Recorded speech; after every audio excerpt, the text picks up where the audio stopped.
Hello, geospatial enthusiasts. We are at the Woodlands Waterway Marriott Hotel and Convention Center in Texas, covering the Pipeline Week, which includes the GITA Annual Conference and the Parts User Conference. The conference essentially brings together all the pipeline industry together to discuss and deliberate the availability of the latest technologies, including the drones, the process automation, and mobile computing, terrestrial and airborne LiDAR, and several other new technologies together. The conference this time has an expanded exhibit space and several companies, including Esri, Trimble, Leica Geosystems, Novera Geospatial Geosolutions, and several niche companies which have a stake in the pipeline sector are participating in this conference. And definitely, despite the slump in the oil prices and the market being sluggish, there is an impressive turnout at the conference. And let us know more about the conference from the organizers. GITA is the Geospatial Information and Technology Association. We are an educational trade group focused on the geospatial arts and sciences and how they can contribute to education, infrastructure, and engineering within the United States and Canada. I'm speaking to you today from Pipeline Week 2015. It's being held in the Woodlands, Texas, and this is our about our 20th some year of having an oil and gas conference, and we've had a fabulous turnout this year. Excellent sessions are going on throughout the week. We have 3 full days scheduled. The number of participants is in the high 600s. I'm not sure, I don't have an exact count yet, but we're nearing 700. At this year's conference, we have a number of different exhibitors ranging from software companies, vendors which provide customized software solutions. We have pipeline equipment operators, safety companies. We have other nonprofits that are here.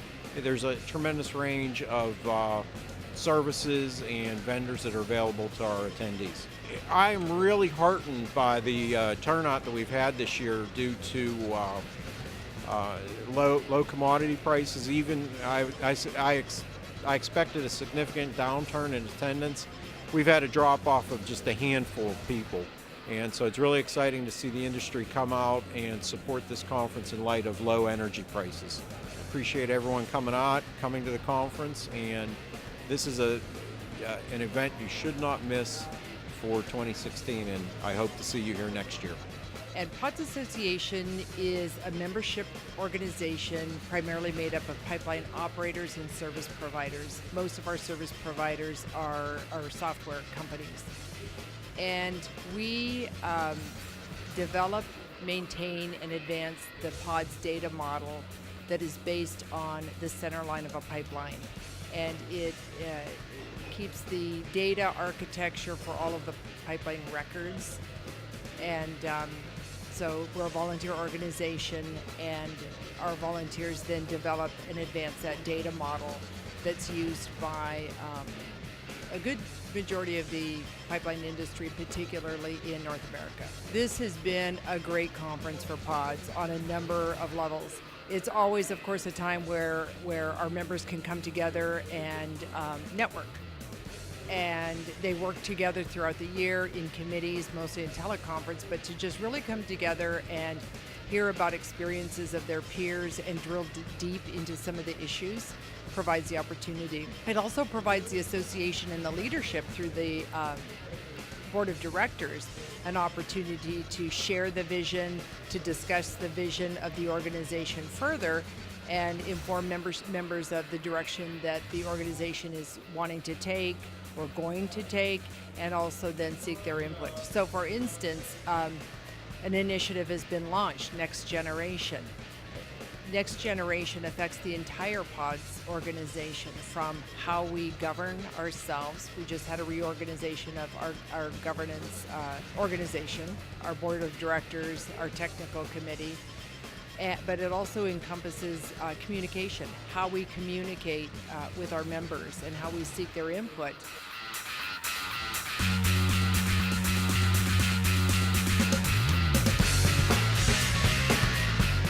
My experience so far with this conference has been great. I think the whole ordeal of setting it up is well worth the trouble. We spend about 12 months, 14, 15-person advisory board, pulling together program materials and content and securing speakers. And, overall, that experience has been very rewarding, very good. I think the program we pulled together is top-notch.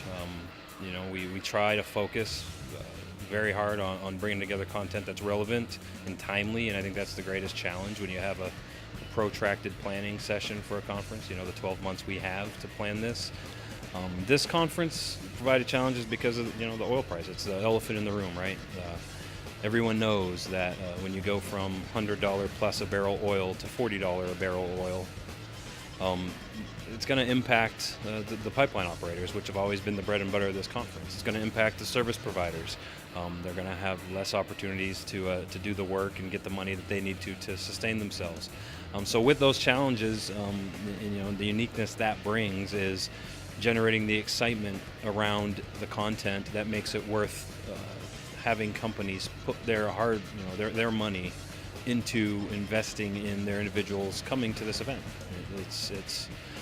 We feel very fortunate that this year's event has reached pretty close to the numbers we had last year when we had a much more favorable market in the oil and gas industry financially. So that the fact that we have that attendance, those numbers right where they were last year are pretty close to it.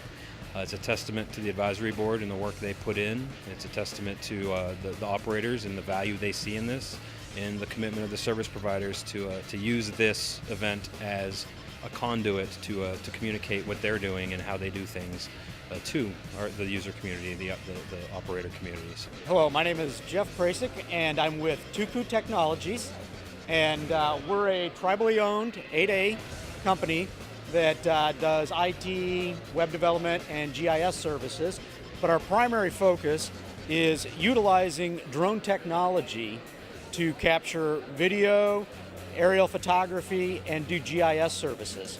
So what I've got here is 2 drones. First is what most people are used to, is the multi-rotor. This is a DJI Inspire 1.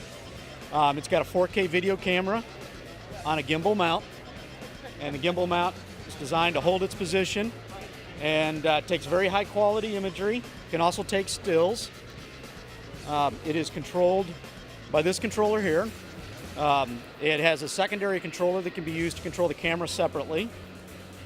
And we'll use that for all kinds of video services.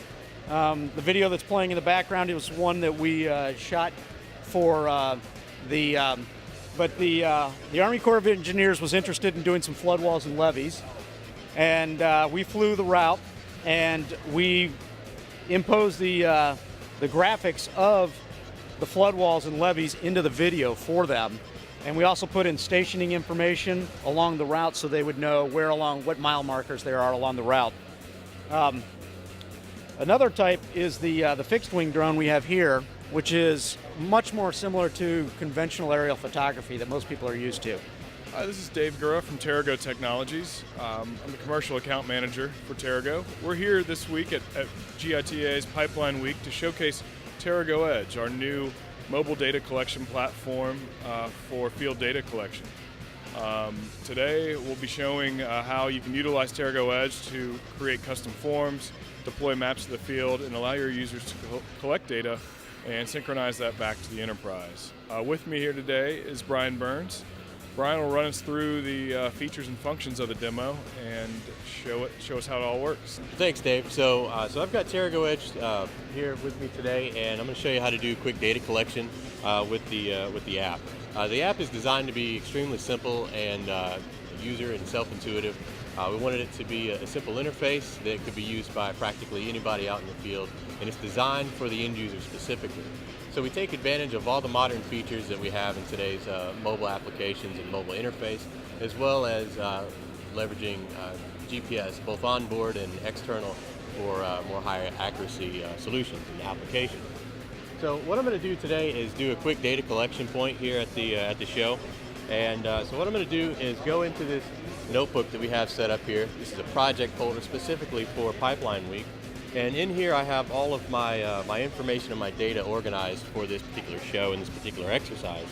So contained in here, I've got some existing infrastructure, some pipeline mains, as well as some data points that have been collected throughout the show. So to collect the data point is very simple with TerraGo Edge. We simply click on the plus sign up in the top right corner, drops a point, it'll go out, reach out to our GPS, whether onboard or external, and look for the location. We keep track of accuracy metadata as we go, so we inform the user of how accurate your current location is. We also keep track of metadata. So metadata is of course super important for post-processing and for archiving of information. So we keep track of all this information, and when you extract this data, that information comes along with it. So a lot of this happens in the background, making it very easy for the user to go out and do his or her job without having to think too much about the geo aspect of it. After we collect our point, we've dropped our point, here I'm going to come in and collect a form for my particular point feature here. So here I can choose from a selection of forms that my administrator has set up for me, and I can do a pipeline inspection, I can do equipment, and these forms are all customizable. So the users or the administrators can set up these forms, build the fields as need be, and so that makes the process very simple and applicable to your particular environment. We focus on natural gas, pipeline, and electric utilities, and we have a new product called Field Inspector that supports the PODS database. It allows pipeline and natural gas organizations to standardize data collection, whether that's new assets or existing assets, to do inspections. It has proximity functions that won't allow you to do the work unless you're within the specified distance. And again, that's an option. It also allows you to incorporate ODBC databases as well as integrate with GIS, so you can pull in existing spatial assets. And if you have poor positioning or less than desirable accuracy, you can utilize this product to allow you to get better accuracy over the course of time, as opposed to hiring people to do this just as a business. And it's also available for support for mobile applications such as Android. This is Bhanu Rekha signing off from Texas.